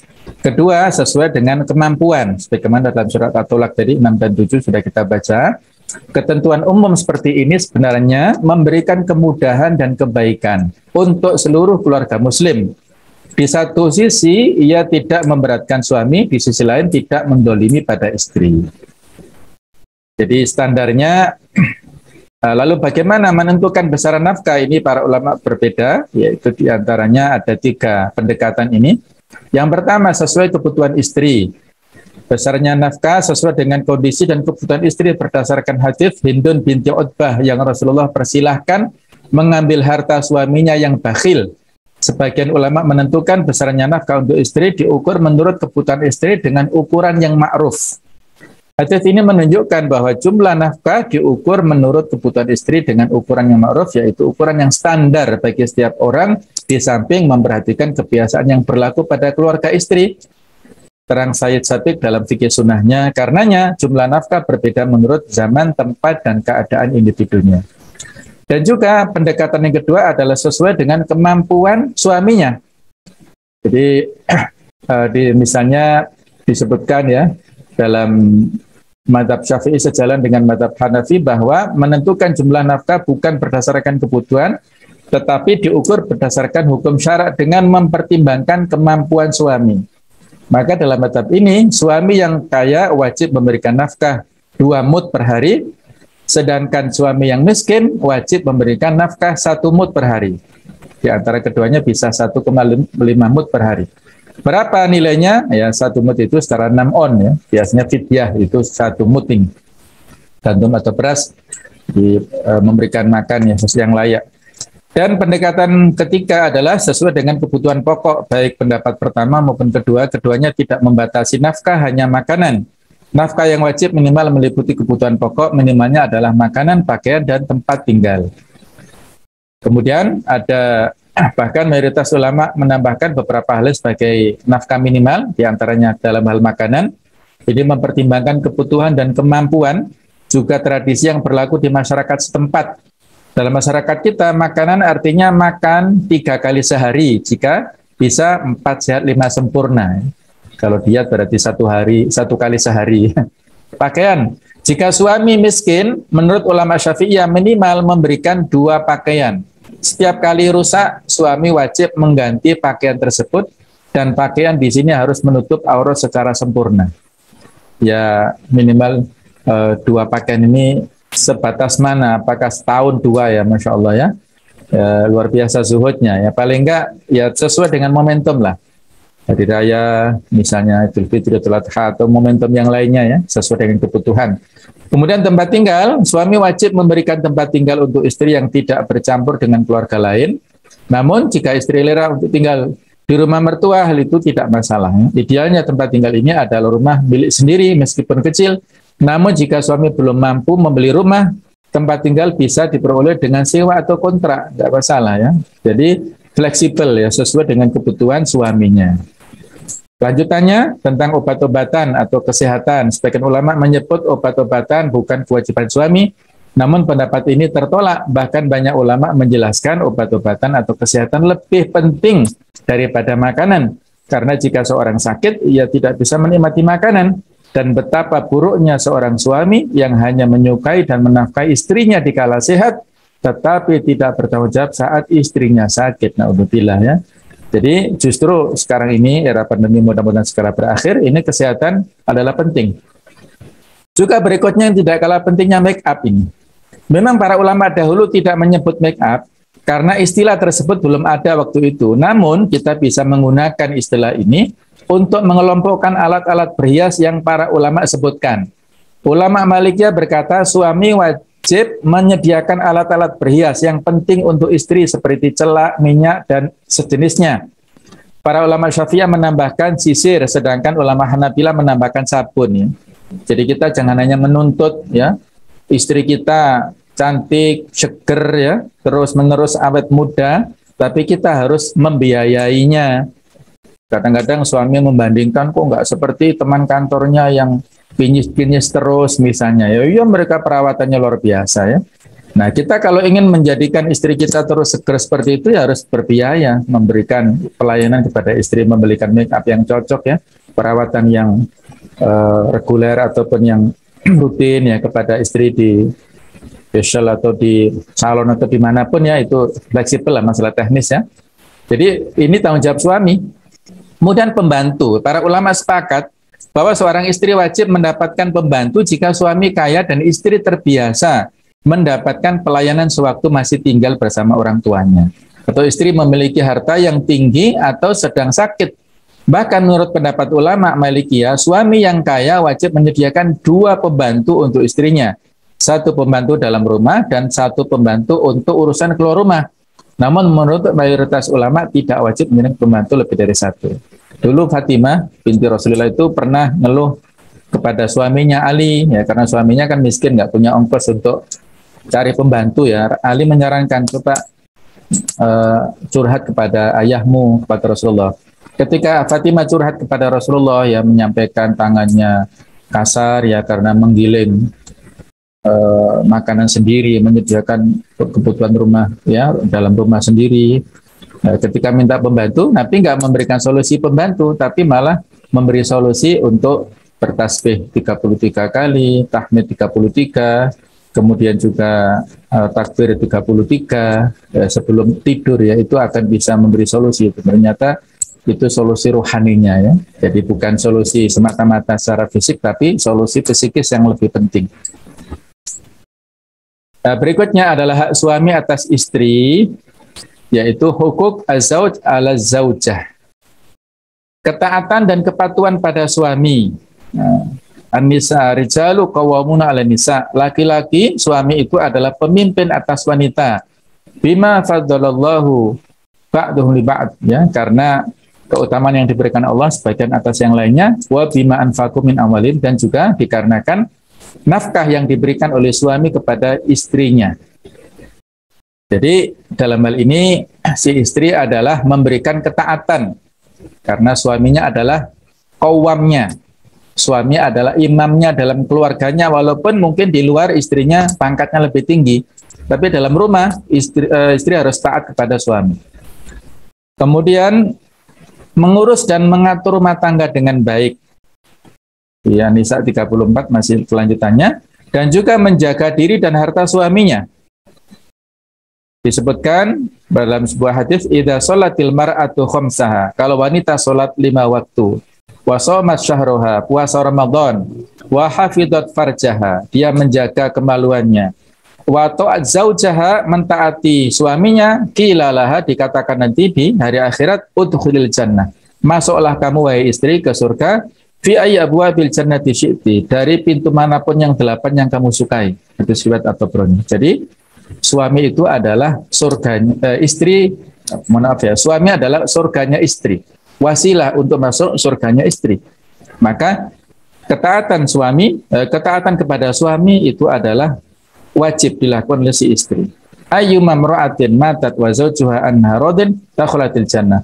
Istri manapun yang meninggal dunia sementara suaminya ridho, maka si istrinya itu masuk ke surga, insyaallah, ya. Di samping itu ada beberapa kaitannya hak suami, ya, hak mendapat pengakuan sebagai suami, hak mendapat pelayanan dari istri termasuk pelayanan seksual, hak menceraikan, ya, kalau ada masalah tidak ada solusinya misalnya, hak menolak menceraikan istrinya, ya, misalnya istrinya minta khulu gugat tapi suaminya nggak mau, hak mendapat warisan manakala istrinya wafat, kalau istri punya peninggalan, istrinya memberikan atau meninggalkan harta, suaminya mendapatkan warisan antara setengah atau seperempat sesuai dengan anak-anaknya. Kemudian hak mendapatkan anak manakala terjadi cerai. Kalau usia anak tadi adalah lebih dari 12, hak asuh kepada suaminya. Hak mendapatkan kembali istrinya melalui rujuk manakala telah bercerai. Kalau masa iddah, suami boleh rujuk kepada istrinya tanpa akad. Tapi kalau iddahnya selesai, maka harus ada akad ulang. Tapi kalau tolaknya bain, sudah tolak 3 kali, suami nggak bisa kembali ke istri kecuali si istri dinikahi oleh laki-laki lain dan sudah diceraikan dengan cara yang normal, ya, tidak boleh dibuat-buat. Kewajiban istri menjaga kehormatan diri, terutama ketika suami tidak ada. Antara lain tidak boleh menerima tamu pria non-mahram manakala tidak ada suami atau anak dewasa di rumahnya. Ini bahaya, ya, kholwat nantinya. Kemudian menjaga kehormatan atau nama baik suami, menaati suami selama suami tidak memerintah kepada yang maksiat. Jadi selama ketaatan dalam hal yang ma'ruf ini wajib dilakukan oleh si istri. Kalau perintahnya yang mungkar, tidak boleh taat kepada suaminya. Kemudian melayani kehendak suami, sekemampuan dirinya dan melayani jima seoptimal mungkin, sebisa mungkin. Kalau dia menolak, idza ta'a ar-rajulu imra'atahu ila firashihi fa'abat antaji'a fabata ghadban la'anat hal malaika hatta tusbih. Seandainya ada suami mengajak istrinya ke tempat tidurnya, kemudian dia tidak mau mendatangi suaminya, fabata ghadban, suaminya mangkel, semalaman dia dongkol ya, nggak ridho pada istrinya, la'anat hal malaika, malaikat akan melaknat suaminya hatta tusbiha, sampai pagi. Hadis riwayat Bukhari Muslim, itu sahih.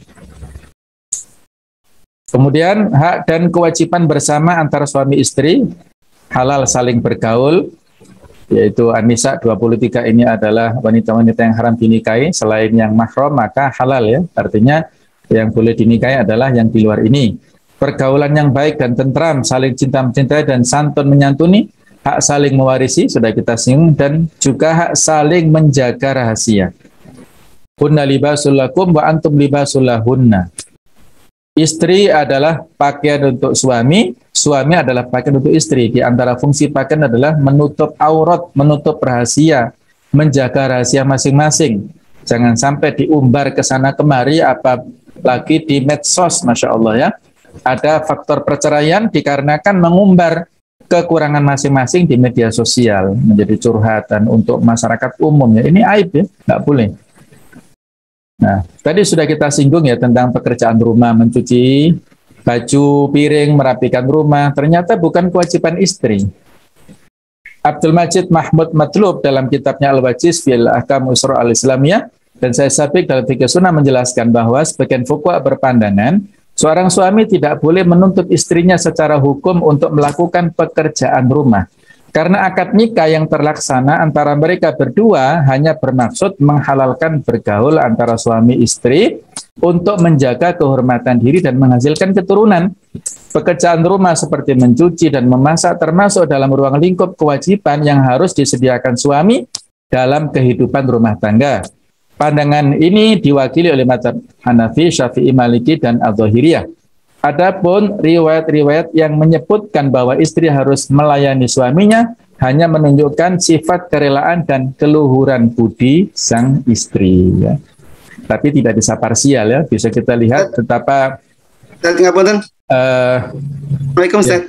Ya, waalaikumsalam. Udah 10.30, nanti kita lanjutkan hitung ya, tanya jawab lagi. Ya, sebentar lagi, bentar. Oke, siap. Ya, agungnya hak istri atas suami ya, ada hadis yang luar biasa ya. Yang saya baca artinya, tidaklah pantas bagi seorang manusia untuk sujud kepada manusia lain. Seandainya pantas boleh bagi seorang untuk sujud kepada seseorang yang lain, niscaya aku perintahkan istri untuk sujud kepada suaminya, dikarenakan besarnya suaminya terhadapnya. Demi zat yang jiwaku berada di tangannya, seandainya pada telapak kaki sampai belahan rambut suaminya ada luka atau borok yang mengucurkan nanah bercampur darah, kemudian si istri menghadap suaminya lalu menjilati luka atau borok tersebut, niscaya ia belum purna atau belum dianggap cukup menunaikan hak suaminya. Subhanallah ya, luar biasa. Jadi ada keseimbangan ya, istrinya faham dengan posisinya, khidmatnya, pelayanannya kepada suaminya adalah surga baginya. Kemudian suaminya juga demikian ya, memberikan kasih sayang kepada istrinya, tidak menyengsarakan istrinya, memberikan yang terbaik untuk istrinya itu adalah kemuliaan. Jadi semuanya kalau melihat kewajiban dari pasangannya bukan hanya menuntut haknya, insya Allah itulah yang bisa menjadikan rumah tangga itu sakinah mawaddah warahmah. Kekurangan pria adalah bahwa laki-laki ini sering menitik beratkan faktor standar ya, standar kecintaan itu pada fisik. Itu seringnya begitu ya. Jadi istri tetap di sini harus berusaha menjaga pandangan suaminya dengan merawat kecantikannya semampunya. Jadi laki-laki itu biasanya melihat standar kecintaannya atau bahasa kasarnya syahwatnya lah gitu ya, itu naik kalau melihat fisik ya, melihat fisik. Sehingga bagaimana istri harus berpenampilan yang menarik di hadapan suaminya, jangan dibalik ya. Dia ketika keluar rumah dandannya luar biasa, ketika di rumah ya asal-asalan. Ini berarti dia dandan untuk luar ya, untuk orang luar bukan suaminya. Nah kebalikannya istri itu kekurangan yang ini ya, kekurangan wanita adalah ketertarikannya pada materi. Suami tetap berusaha memperhatikan keinginan istrinya selama mampu dan tidak berlebihan. Jadi kalau biasanya istri ini kecintaannya kepada dari sisi psikis, artinya kalau dia psikisnya nggak mood, dia nggak bisa melayani suaminya dengan maksimal gitu. Jadi harus ada kerjasama tadi ya antara suami istri. Ini masing-masing memang diciptakan secara beda-beda. Dan juga 16 sifat istri yang juga harus dimaklumi oleh suami. Perasaan lebih dominan, ya, sifat pendendam, ya, selalu mengingat kesalahan suami, ya. Sulit berterima kasih, mudah melupakan kebaikan suami, ya. Jadi kalau mudah bisa, tapi kalau memaafkan bisa, tapi kalau melupakan agak susah, melupakan kesalahan daripada suaminya, ya. Kesalahannya itu susah dilupakan, kebaikannya malah gampang dilupakan, masalahnya. Egois pada hanya mudah memaafkan, suka untuk dimanja, suka dicumbu atau dirangsang, suka dipuji, disanjung, suka diperhatikan, suka dilindungi, suka ditraktir, dibelanjain. Kemudian juga dia agak lamban atau lelet, maka sabar ya. Biasanya suami seret-seret ya, persiapan 10 menit langsung keluar. Istri ya butuh waktu setengah jam, harus sabar suaminya kalau mau pergi ya. Suka sesuatu yang terulang atau mengulang sesuatu, sulit meninggalkan masa lalu, mudah tersinggung atau sangat peka, selalu mau mendominasi. Kemudian ini ada sifat-sifat yang perlu dijauhi oleh seorang istri, yaitu al-anana, selalu berkeluh kesah dan merasa tak cukup, al-manana, suka mengungkit-ungkit kesalahan suami, kemudian al-hunana, menginginkan laki-laki lain selain suaminya, al-hudaqah, suka memaksa jika menginginkan sesuatu pada suami, al-hulaqah, sibuk memanjakan diri dan bersolek sehingga lupa kewajiban sebagai istri, as-salaqah, suka membicarakan aib orang lain atau gosip ghibah. Ya. Kemudian ya cobaan awal pada saat pernikahan ini penting saya sampaikan ya karena pranikah ini ya, sekolah pranikah. Yang pertama, karakter asli pasangan yang tak sesuai ekspektasi. Kondisi ini yang paling sering menjadi cobaan di awal menikah. Pasangan yang seolah-olah berubah padahal sebenarnya belum berubah. Yang kedua, pribadi yang berubah setelah menikah. Selain pasangan yang berubah, perubahan pribadi juga bisa menjadi cobaan di masa awal pernikahan. Perasaan cemas, tidak bisa menjadi suami atau istri yang baik sesuai kriteria suami atau istri idaman, merasa tak lagi bebas seperti masa lajang, dan tidak bisa menjadi diri sendiri, merasa memikul beban tanggung jawab yang berat dan lain sebagainya. 3 cobaan awal menikah bisa muncul karena masalah karir atau finansial. Sebelum hal yang buruk terjadi karena persoalan finansial, kedua pasangan harus terbuka dan saling mendukung, jujur mengenai penghasilan dan utang piutang jika ada. Jadi harus ada saling keterbukaan. Dan setelah menikah, semuanya akan serba sensitif. Hal sekecil apapun bisa jadi sangat sensitif. Ketika suami lupa untuk chat sama istri, suami pulang kerja dan istri nggak peka buat melayani, istri udah dandan cantik-cantik tapi suaminya diam saja, nggak ngasih pujian. Nah, makanya perlu banget untuk saling mengerti dan saling memahami karakter laki-laki dan perempuan, memahami hak dan kewajiban sebagai suami istri yang semuanya itu ada ilmunya. Dulu Rasulullah saat menghadapi kemarahan istri, 1, tidak membalasnya dengan kemarahan, 2, bersikap sabar. Ya. Yang ketiga, menyikapinya dengan kasih sayang. Yang keempat, melarang bersikap kasar kepada istri yang sedang marah. Dan yang kelima, memaafkan. Jadi mungkin ini dihadapi ya oleh suami masing-masing pada saat sekarang ini, maka inilah kita tiru bagaimana sikap beliau kepada istrinya. Kemudian yang terakhir ini, slide-nya adalah mewujudkan Baiti Jannati ini dengan 4 cara. Jadikan agama sebagai fondasi keluarga, jadikan cinta kasih sebagai atapnya, hiasi keluarga dengan jiwa sabar dan syukur, jadikan keteladanan sebagai cara utama dalam mendidik anak-anak. Jadi kalau kita tadi ya diberi pertanyaan masalah ketidaksetiaan ya suami, maka kita kembalikan ya. Kita kembalikan mungkin di sini faktor agama yang kurang ya. Tidak menjaga pergaulan di luar sana, kemudian tidak memprioritaskan keluarga. Ya. Jadi kalau ini paling akhir ya, keluarga itu bahagia, keluarga bahagia itu pilihan. Kebahagiaan keluarga bukan terletak pada apa yang dicapai, tetapi terletak pada sikap hati pada apa yang dicapai. An-nikmatu tahtaju ila syukur. Nikmat itu butuh kepada syukur. Wal bala yahtaju ila sabar. Cobaan itu butuh kesabaran. Syukur dan sabar itu seperti dua sayap. Sayap sebelah kanan adalah syukur, sayap sebelah kiri adalah sabar. Jika patah salah satu sayapnya, maka jatuhlah burung itu. Tidak bisa terbang lagi, kata Buya Hamka. Inilah mudah-mudahan bisa memberikan masukan ya, motivasi pada kita semuanya. Allah alam shawab. Atau ada yang pernah bertanya begini, Ustaz, saya mungkin membacakan.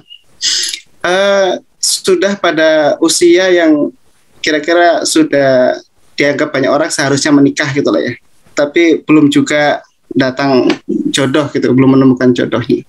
Apa yang harus dilakukan, Ustaz? Ya, mungkin itu materi lain ya yang barangkali lebih lengkap ya. Jadi kalau pandangan secara pribadi ya, Masya Allah ya, bahwa jodoh ini adalah bagian daripada takdir Allah Ta'ala. Memang tidak disebutkan secara eksplisit dalam hadis ya. Jadi kalau dalam hadis, pada saat kita berusia 120 hari, kemudian Allah meniupkan ruh ya, ke jasad kita di alam rahim dulu, di alam ruh kita ya, di saat kita menjadi janin, malaikat diperintahkan Allah Ta'ala untuk menentukan 4 hal. Bikat birizkihi, menentukan rizki kita, kemudian wa ajalihi, ajal kita, kemudian wa amalihi, amal kita, yang keempat adalah wasyakun sa'id, yaitu sengsara atau bahagia. Jadi di sini di 4 hal ini tidak ada kaitannya dengan masalah, tidak eksplisit disebutkan masalah jodoh. Tapi kan kaitannya di antara faktor yang bisa membahagiakan dalam hidup itu kan jodoh ya. Bagi perempuan berarti kehadiran seorang suami, bagi seorang suami berarti kehadiran seorang istri. Nah, jadi di sini apa? Kita berhusnudzon kepada Allah Ta'ala. Ini sama ya.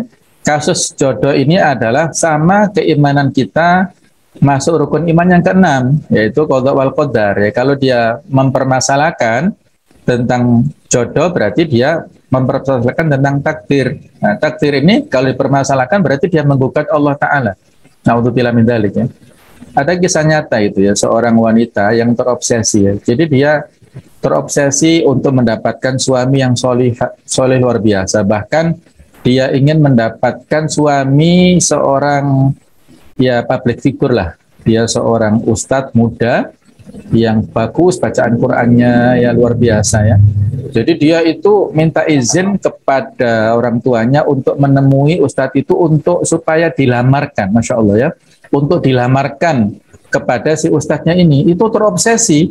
Ya orang tuanya bingung ya, mana mungkin dia dari desa seperti itu ya, harus ke Jakarta, harus menemui orang yang terkenal seperti itu ya, yang muda yang banyak didamkan oleh gadis-gadis yang lain.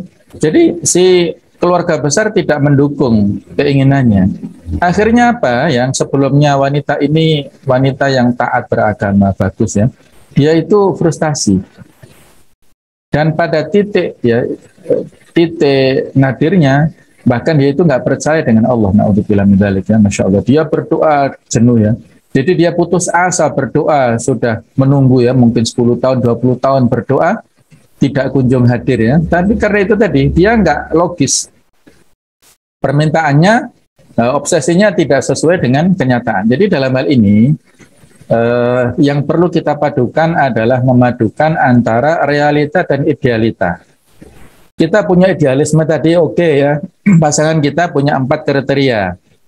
Dari sisi tampilannya bagus, dari sisi nasabnya, dari sisi finansial, dari sisi agamanya, 4-4-nya oke. Tapi itu kan idealnya. Tapi sudahkah kita memenuhi, kan lihatnya kan diri kita ya. Sudahkah kita memenuhi 4 itu atau enggak? Nah, maka harus berkaca pada diri kita sendiri ya. Jadi idealnya kita memilih yang terbaik ya, tapi realitanya tidak seperti itu. Maka menggabungkan antara dua ideal, antara idealisme dan realitas itu ya. Idealita dan realita itu kita gabungkan supaya, dan di sini kita gabungkan juga antara doa-doa kita itu murni ya, doa-doa itu kita tujukan kepada Allah Ta'ala, dan juga ikhtiar, memadukan antara doa-doa tawakal kita kepada Allah Ta'ala secara totalitas, dan juga tidak mengabaikan ikhtiar insani. Ikhtiar insaninya bagaimana? Ya, bukan, mohon maaf ya, saya menyinggung sedikit, ikhtiar insaninya bukan nyari sendiri dengan pacaran, bukan ya. Tapi ikhtiar insaninya adalah minta kepada ayahnya, kepada ibunya, tolong kalau ada anak-anak dari teman-temannya ya. Kalau ada misalnya dia punya teman, saudaranya, kakaknya, adiknya yang sudah layak untuk menikah, nggak apa-apa ya. Ta'awun ya, jadi minta informasi sebanyak-banyaknya. Sebuah hari saya dimintai tolong oleh salah satu jamaah ya, teman haji itu, anaknya sudah lulus fakultas kedokteran, tapi belum nikah, sudah kerja juga. Saya dimintai tolong untuk mencarikan calon suami. Saya tanya-tanya, loh, ternyata ya memang nggak mudah ya, Masya Allah ya. Saya publish ke beberapa kawan, ternyata tidak mudah mencarikan sosok seorang calon suami. Nah, terus beliau terus desak gitu ya. Akhirnya alhamdulillah ya, si anaknya sendiri yang malah dapat dari yang lainnya. Jadi seperti itulah ya. Ketika kita ikhtiar usaha, mungkin dari pintu sana enggak, pintu sini enggak, tapi justru datang sendiri. Seperti ikhtiarnya Bunda Maryam kan begitu ya. Pada saat beliau dalam kondisi hamil lemah, itu malah disuruh untuk merontokkan kurma dari dahannya ya, dari batang kurma. Batang kurma di goyang oleh seorang wanita yang sedang hamil kan nggak akan pengaruh, tapi dengan hanya memegang itu kan ikhtiar manusiawinya ya. Allah yang mentakdirkan nanti. Mungkin hanya dari usaha tertentu tidak dapat, tapi justru dari yang lainnya. Seperti itulah rahasia perjodohan sama dengan rahasia rizki. Harus kita husnudzon, yakin Allah akan memberikan jodoh yang terbaik untuk kita. Allah a'lam bishawab. Iya, matur nuwun Ustaz. Itu teman-teman, kita tidak pernah berputus asa dari rahmat Allah dan terus berdoa kepada Allah Subhanahu wa taala. Jadi ada satu kisah dari Mas Aditya. Mas Aditya ini pemilik rumah makan gratis. Jadi kalau teman-teman pernah mendengar rumah makan gratis, Mas Aditya itu dia sebelum menikah kuli bangunan, hitam, dekil, jelek gitulah, miskin, bapaknya sakit. Tapi di tengah sekaratnya bapaknya minta supaya dia menikah sebelum bapaknya meninggal. Nah, Mas Aditya ini sholat tahajud di tengah malam berdoa, mintanya cuma satu, nikahkan aku dengan wanita paling cantik di desa ini, guys, seperti itu. Dan jalannya dia dipertemukan dengan wanita yang cantik di desa itu, dan itu lebih detailnya ada di channelnya Cerita Untung. Nah, untuk kisahnya Mas Aditya. Nah, untuk materi-materi yang lain terkait dengan materi kita hari ini, Ustaz tadi materi channel di YouTube-nya, apa channelnya Ustaz? Inhana TV. Inhana nggih? Ya. Oh nggih, nanti teman-teman bisa mengunjungi, like, subscribe, dan komen gitu ya. Untuk mendukung channelnya Ustaz Imam. Inhana TV, insya Allah di sana ada banyak ilmu. Ustaz ada pertanyaan via WA ini. Via WA, pertanyaan.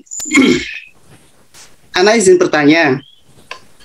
Kalau kita punya kriteria jodoh tersendiri, namun apabila ada ikhwan yang bertanya kepada kita yang sepertinya bukan kriteria kita, gitu, apakah dilanjutkan atau dijelaskan saja dari awal? Karena Ana takut beliau tersinggung jika disampaikan begitu. Bagaimana solusinya Ustadz? Gitu. Monggo Ustadz. Ya sebaiknya ya, mohon maaf ya, sebaiknya dalam hal interaksi perjodohan itu ada pihak ketiga. Kalau orang Jawa mengatakan mak comblangnya, fasilitatornya lah ya. Jadi tidak direct langsung seperti itu. Jadi misalnya kalau seorang perempuan muslimah misalnya ya, terus ada laki-laki yang mau mendekati, jangan langsung. Jadi jangan langsung komunikasi dengan wanitanya, tapi lewat temannya, ya mungkin kalau lewat guru ngajinya ya, atau lewat siapalah ya. Supaya dalam hal ini kan ada perasaan ya, karena masalah perjodohan ini proses pernikahan masalah sensitif. Sensitif harus dijaga masing-masing perasaannya. Nah biasanya, mohon maaf ya, biasanya yang pada saat wanita ini diproses dalam di lingkungan kita ya, itu wanitanya belum tahu kalau dia itu sedang diproses dengan si fulan ya. Jadi mohon maaf ya, hanya semacam kasuistik pengalaman itu, bahwasanya data bagi sang istri itu calon istri itu diberikan kepada calon suami tanpa calon istri ini mengetahui. Kalau si laki-laki menolak, maka si perempuan ini tidak tersinggung gitu. Nah, kalau misalnya si calon suami sudah oke ya, maka nanti datanya diberikan kepada perempuan. Nah, kalau perempuannya ini tidak seret dengan ini, nggak apa-apa, dia punya hak untuk menolak gitu ya. Alasannya apa? Nanti bisa disampaikan lah alasannya bagaimana ya. Nggak apa-apa. Artinya kalau laki-laki kan punya watak mendahulukan rasionalisasinya ya, rasionalnya, otaknya ataupun pikirannya. Jadi kalau dia ditolak, sumbare orang Jawa kan donya gak sak godhong kelor gitu ya. Jadi dunia itu luas ya, wanita bukan hanya dia ya, banyak sekali pilihannya. Nah, tapi kalau perempuan yang ditolak itu kan, kalau prosesnya dibalik itu kasihan perempuannya ya. Ya jadi simpel lah ya, saya dulu nikah sama istri saya prosesnya hanya 1 bulan saja, dari awal tukar biodata sampai kita akad nikah itu hanya 1 bulan saja. Semakin cepat semakin bagus. Ya, Allah alam. Ya Ustaz, ada yang bertanya lagi di chat forum. Apakah boleh seorang akhwat menerima chat seorang ikhwan yang niat ingin ta'aruf? Kalau boleh, bagaimana cara membatasi chat WhatsApp antara orang yang niat ta'aruf dengan kita agar terjaga dari segala macam jenis zina? Itu Ustaz. Baik ya, ini susah juga jawabnya ya, karena komunikasi sekarang beda dengan dulu ya. Jadi dalam hal ini kan kita susah membedakan apakah ikhwan ini serius atau enggak ya. Terus berapa akhwat yang di-chat kita nggak tahu. Ya. Jadi apa ya, menggabungkan ya, proporsional ya dalam hal ini ya, antara husnudzon dan hati-hati ya. Bukan suudzon tapi waspada, hati-hati. Jangan-jangan hanya dijadikan sebagai sarana untuk bersenang-senang saja ya, mengukur, menteskis ya, apakah ikhwan ini itu laku atau tidak. Jadi ya Allah alam ya, mungkin begini ya, ini mungkin masalah teknis ya, bisa jadi gini, mohon maaf ya akhi, mas ya, saya mohon maaf kalau urusan ini saya wakilkan ke kakak saya, misalnya gitu ya. Kalau dia misalnya punya saudara laki-laki misalnya ya, itu diwakilkan komunikasi dengan kakak saya, misalnya begitu. Kalau dia nggak punya kakak, mungkin punya adik misalnya ya. Kalau nggak punya adik, ya mungkin punya paman atau punya saudara saya lah, yang kira-kira bisa dipercaya untuk urusan ini, sehingga tidak interaksi secara langsung, yang mana kalau langsung itu nanti akan bisa menimbulkan madarat yang lebih besar daripada maslahatnya. Allah alam. Alhamdulillah. Ustaz, terima kasih, jazakallahu katsir. Teman-teman semua, tadi kita sudah mendapatkan ilmu yang sangat luar biasa. Kemudian dari diskusi, dari pertanyaan, kita juga mendapatkan insight atau ilmu lain yang bisa menjadi rujukan bagi kita semua. Untuk lebih mendalam materi-materi yang disampaikan Ustadz Imam dan materi-materi yang lain, teman-teman bisa nanti mengunjungi channel YouTube beliau, Inhana TV, dan insya Allah di sana banyak sekali lautan hikmah, ilmu-ilmu yang bisa kita dapatkan. Sekali lagi kami sampaikan terima kasih kepada Ustadz Imam jazakallahu khairan sudah berkenan hadir, berkenan menyampaikan ilmu dan memberikan taujiah kepada kita semua, dan mohon doanya mudah-mudahan yang hadir di sini bisa menjadi keluarga-keluarga sakinah, mawaddah, rahmah, dan bisa mendukung, tergabung dalam dakwah ini insyaallah. Amin. Matur nuwun Ustaz, jazakallahu khairan. Ada closing statement atau kesimpulan Ustaz, monggo. Ya, kembali saya ulangi ya, bahwasanya kebahagiaan itu terletak dalam hati kita masing-masing ya.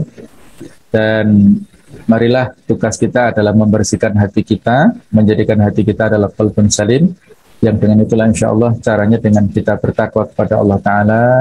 Dan ketika kita ingin mewujudkan pasangan yang ideal dalam rumah tangga, maka sekali lagi adalah kita memperbaiki diri kita masing-masing, yang dengan itulah Allah Maha tahu dengan isi hati kita, kesolehan kita, maka akan dihadirkan orang yang soleh, yang solehah didampingi di samping kita. Jadi kalau guyonan orang-orang kan, kalau nyari istri yang solehah ya nyarinya di masjid, di majelis taklim, mosok nyari istri solehah di pasar gitu ya. Jadi maksudnya apa? Ada lingkungan ya, ada lingkungan yang baik yang mengkondisikan masing-masing kita, sehingga insya Allah kita akan dipertemukan orang-orang yang baik juga. Allah a'lam bishawab.